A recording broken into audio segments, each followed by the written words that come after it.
Sa una, mahirap makita ang pagkakaiba sapagkat yung tamang tao at maling tao, yung serious at desidido, pati na yung curious lang at interesado lang, pareho nagsisimula yan sa mabuting pagtitingin.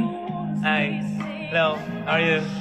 Sa malimit na pag-uusap, pagte-text, pakikipagkita.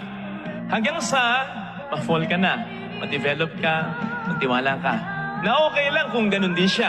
Eh, paano kung interesado lang siya, curious lang siya, kasi maganda ka, gwapo ka, may nakukuha siya sa'yo, nagiging parang rebound ka lang niya sapagkat nabobol siya. May interest lang siya sa'yo, may hidden motivo lang siya sa'yo. Ano yun? Kaya, ang anumang relasyon, alam po ninyo, it should take some time. Sapagkat panahon ang magsasabi, segun sa ating pakiramdam, kung ang tao ay tamang tao, at kung ang tao ay maling tao. It should take some time.